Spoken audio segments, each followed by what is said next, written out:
Ethan Cole thought Discord was just a harmless escape from boredom. Leah Turner believed online servers were nothing more than strangers and empty chats. But one night they stumbled into a place they were never meant to find, a server that knew their names, their rooms, and their deepest fears. What began as curiosity soon twisted into obsession, as every notification pulled them closer to something waiting on the other side of the screen. And once it started, there was no way to log out. I never thought something as harmless as browsing Discord servers could turn into a nightmare I would never wake up from.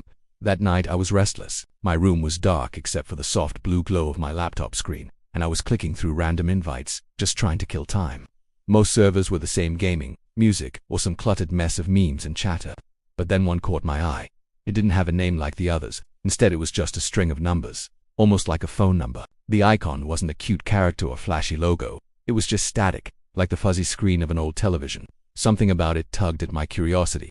Against my better judgment, I clicked join. When the server loaded, I immediately noticed how strange it was.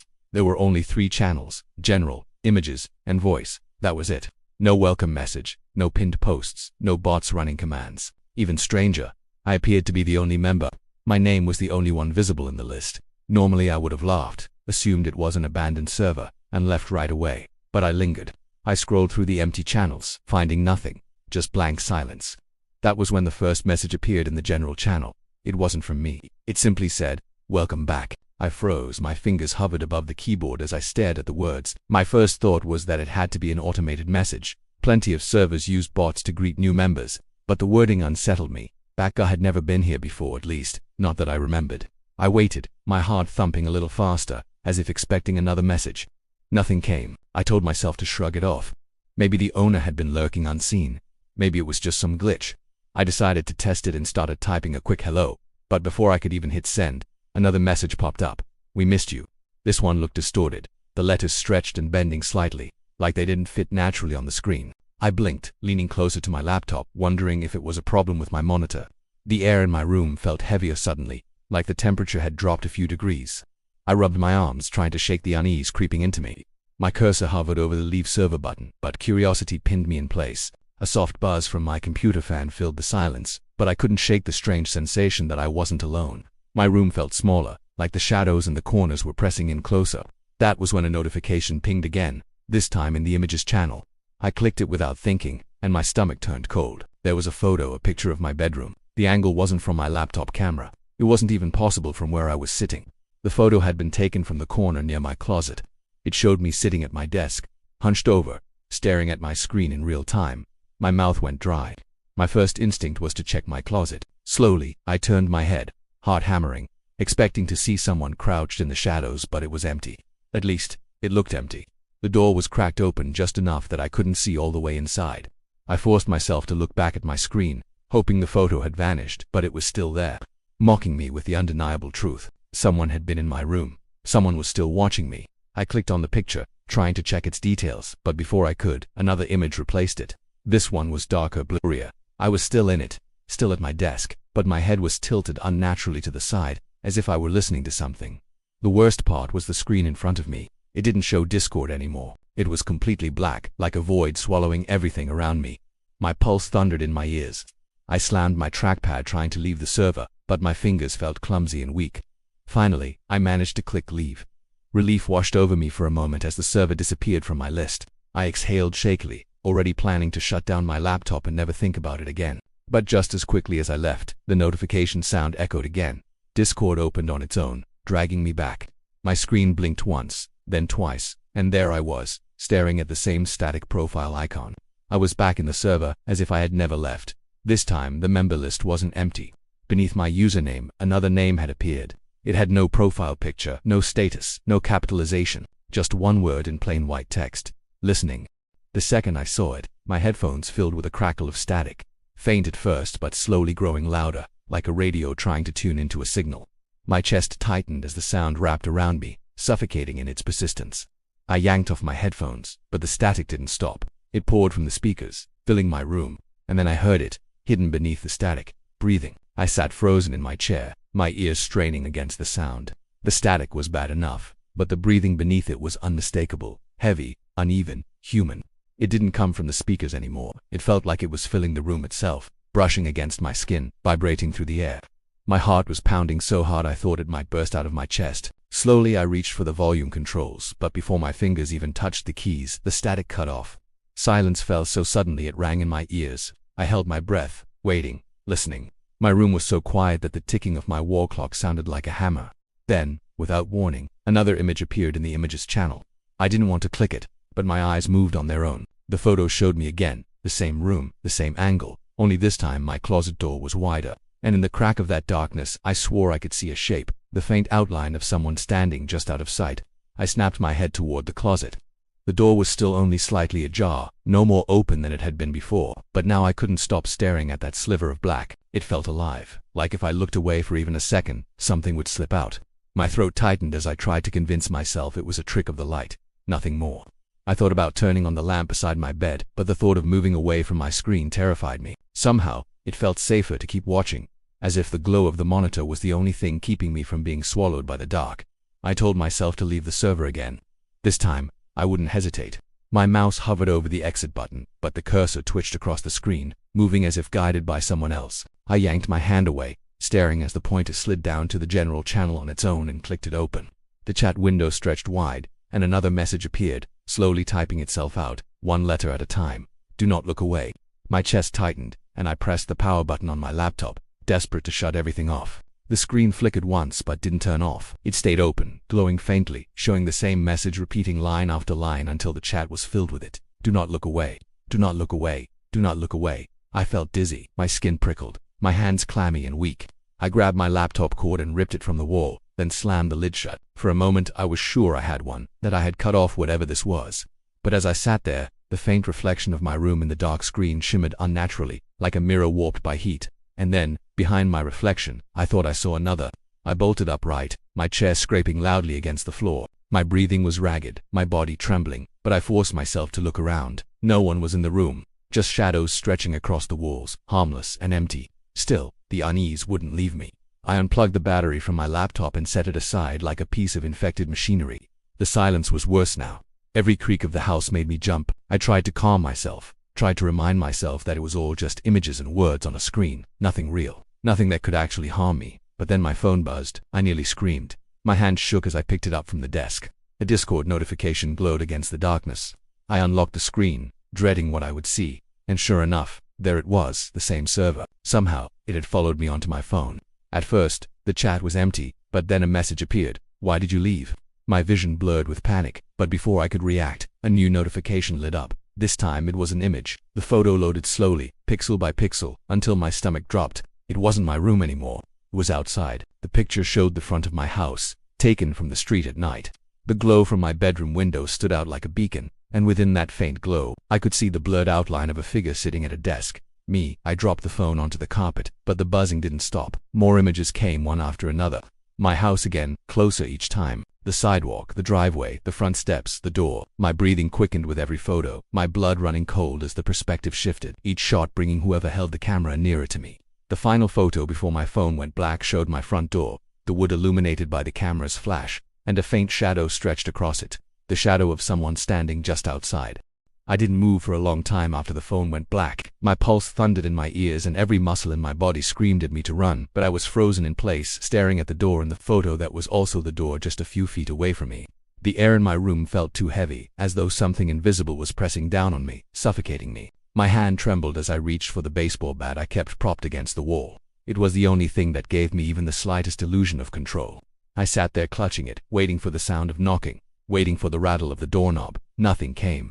Minutes dragged into what felt like hours, each second a punishment. Finally, I forced myself to creep toward the door, my bare feet making no sound on the floor. I pressed my ear against the wood, my breath shallow, straining for any noise outside. There was nothing, no footsteps, no voice, not even the faint hum of traffic from the distant street. The world outside had gone eerily still, as if it too was holding its breath. I pulled back and locked the deadbolt, even though I knew a lock wouldn't matter if someone was determined to come in. I backed away, step by step, never taking my eyes off the door, afraid that if I blinked, it might swing open on its own. Eventually, I retreated into my room again, shutting myself in like a cornered animal. I tried to think rationally, tried to tell myself it was all some elaborate trick. Hackers could manipulate devices, use GPS, maybe even find my address. Maybe the photos were old, maybe they weren't live. but no explanation calmed the primal fear gnawing at me. I didn't just feel watched, I felt hunted. I left my phone on the floor where it had died and climbed onto my bed, curling into the corner farthest from the closet. Every shadow seemed alive, stretching longer, reaching for me. I thought if I just stayed perfectly still, morning would come, and with it, sanity. But the silence didn't last. It began with the faintest buzz, low and steady, almost too quiet to hear. My eyes darted to my desk where the laptop, still unplugged, sat lifeless, yet the sound was there, growing louder, a sickening hum that filled the air. My skin crawled. I scrambled to the desk, shoving the laptop farther away, but the noise only grew sharper. That was when I realized it wasn't coming from the laptop at all. It was coming from my phone. I snatched it up, my stomach twisting as the screen flickered back to life without me touching it. The battery icon read 0, yet the display glowed faintly, the light dim and sickly.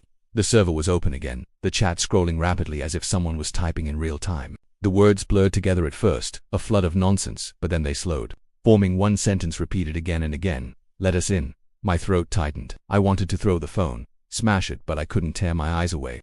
A new message appeared, this time with an image attached. My hands shook as I tapped it open. The photo was of my street, taken from the middle of the road. It showed my house bathed in darkness. My bedroom window was faintly lit, the same as before, but now there was something else in the picture. A figure, tall and dark, standing on the edge of my lawn, facing the camera or maybe facing me. I stared until my vision blurred, willing the image to make sense, but there was no detail, no face, just a silhouette, impossibly still, its shape wrong somehow, like its limbs were too long, its body stretched unnaturally. I blinked hard, and another photo loaded. The figure was closer, another buzz, another image, closer still. Each new picture closed the gap between us, as though the figure was stepping forward every time my phone refreshed. By the fourth image it was standing at my front door again, the same shadow I had seen before. By the fifth, the perspective had changed. It was no longer taken from outside. It was taken from my hallway, pointed directly at my bedroom door. The phone slipped from my grip and hit the floor. The image burned into my vision even as the screen cracked on impact. I stared at the door across my room, my whole body trembling, knowing that whatever had been outside wasn't outside anymore. The silence returned, heavier than ever. I waited for the sound of the doorknob turning, but none came. Instead, faint and deliberate, came the sound of breathing again. This time, not from the speakers, not from the static. It was coming from just beyond the thin wooden door separating me from the hallway. I sat paralyzed, gripping the baseball bat so tightly that my knuckles burned. The breathing on the other side of my door was faint but steady. Deep inhales followed by slow, rattling exhales, as though someone was savoring every breath. I held mine, terrified that even the smallest sound from me would give them permission to come in. Minutes passed in suffocating silence, every nerve in my body screaming. When I finally dared to move, I backed onto the bed, curling into the corner farthest from the door, the bat raised uselessly in trembling hands. I don't know how long I stayed like that. At some point, the breathing stopped, but the silence didn't make me feel safe. It made me feel abandoned, as if whatever was out there had retreated just enough to let my fear ferment and rot inside me. My mind spun in dizzying loops. Should I run? Should I call someone? But my phone was still lying cracked on the floor, and the idea of stepping into the hallway to reach the front door filled me with an indescribable dread. Eventually, exhaustion started gnawing at me, pulling me toward sleep even though terror kept me rigid. My eyelids grew heavy, and just as I felt myself slipping, a sharp chime jolted me awake. I snapped my eyes open, my heart lurching. The sound had come from my desk. My laptop, which I had unplugged and shut down, was glowing faintly. Against every instinct screaming at me, I edged toward it. The screen flickered, lines of static crawling across it before Discord opened by itself. My stomach twisted as I saw the server again. The general chat was empty, but as I stared, letters began to appear, typing out slowly as if someone was pressing each key with deliberate care. You shouldn't ignore us. The words repeated again and again, filling the chat until the scrolling made me dizzy. Then the text stopped abruptly, and new windows began opening on their own. They weren't messages this time. They were streams. The images channel filled with feeds, each one live, each one showing my bedroom, different angles, impossible perspectives. One was from the ceiling above me, another from under the bed, another from the corner of the closet. I saw myself in every frame, small, trembling, trapped. My stomach turned as I realized they weren't still photos. The feeds were moving, syncing perfectly with me as I shifted in horror, and then I saw it.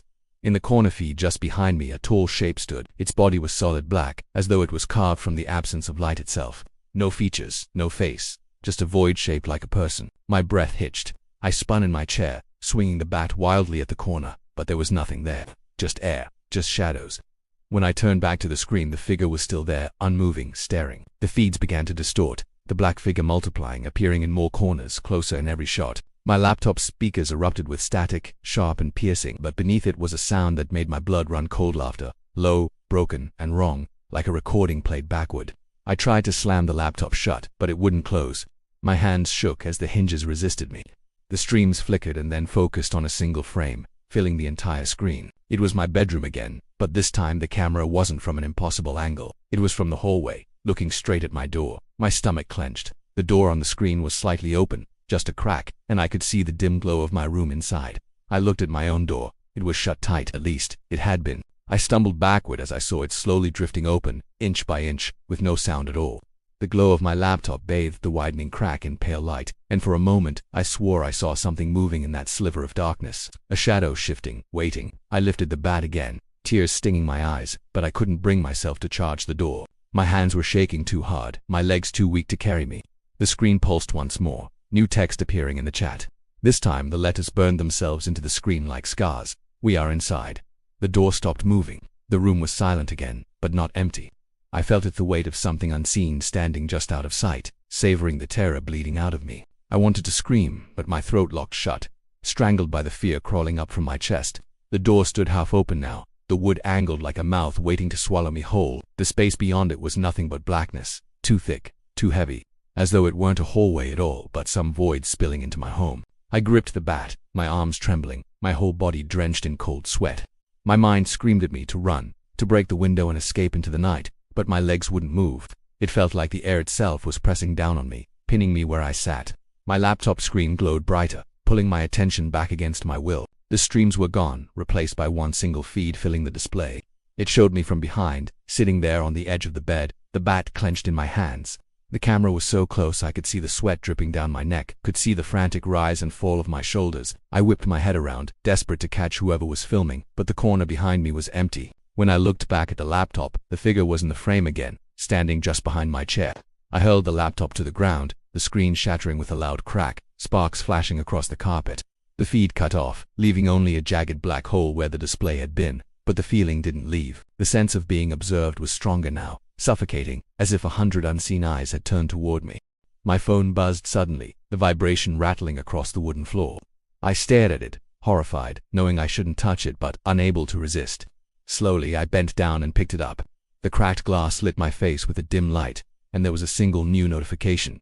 It wasn't from Discord this time. It was a text message. The sender was blank, just empty space. The attachment was another image. I tapped it open with shaking fingers. My stomach lurched. The photo showed me lying in bed. The sheets pulled up to my chest, my eyes shut, my body still. I looked peaceful, almost like I was sleeping, but something was wrong. My chest wasn't rising, my lips were pale. The stillness was too perfect. It wasn't a picture of me asleep, it was a picture of me dead. The phone slipped from my grip and landed face down on the floor. I could feel the vibration of another message buzzing against the wood, but I couldn't bring myself to look. I knew it would be worse. My heart hammered, each beat sharper than the last. The edges of panic blurring my vision. The door creaked. Not loud, not dramatic, just the soft sigh of wood moving against hinges. My head snapped up, and I saw the crack widening, inch by inch, though no hand pushed it. I raised the bat, choking on my breath, the sound of my own pulse roaring in my ears. Every muscle in me coiled tight, ready to swing, but when the door stopped, nothing entered. The opening was wide enough now that I should have been able to see into the hall, but I couldn't. It was still black, unnaturally black, as though the hallway had been swallowed whole by some endless night. The air turned icy, biting against my skin. My breath fogged faintly in front of me. From the darkness beyond the door came the faint shuffle of footsteps to light, too slow, as if whatever moved wasn't entirely human. My grip on the bat faltered, my eyes burned from not blinking. Then, through the suffocating silence, came another sound. My voice, it was faint, distorted but unmistakably me, whispering from the darkness. I couldn't make out the words, but the cadence was there, the rhythm of my own speech, my own fear echoing back at me. It grew louder, sharper, until the whispers became frantic, overlapping, dozens of versions of me all speaking at once. My vision swam. I wanted to cover my ears, to run, but the voices poured in from every corner, filling my skull with my own distorted screams. I shut my eyes, rocking back and forth, desperate for it to end. And then, as suddenly as it started, the noise stopped. The room was silent again, so silent it hurt. Slowly, cautiously, I opened my eyes. The door was closed. I blinked, staring at it in disbelief. Had I imagined it? Had any of this happened? My head spun, my hands numb against the bat. I looked down at my phone on the floor. The screen was dark again, cracked and lifeless. Relief trickled into me, weak and fragile, but enough to make me believe it was over. Maybe I had slipped into some waking nightmare. Maybe I was losing my mind. I leaned back against the wall, letting the bat fall from my hands. My breathing slowed. My eyelids grew heavy. Sleep, I thought. If I could just sleep, everything would make sense in the morning. But then, from the broken laptop on the carpet, the shattered screen flickered once. White letters glowed faintly against the jagged black "not yet," and the breathing started again, this time right beside me.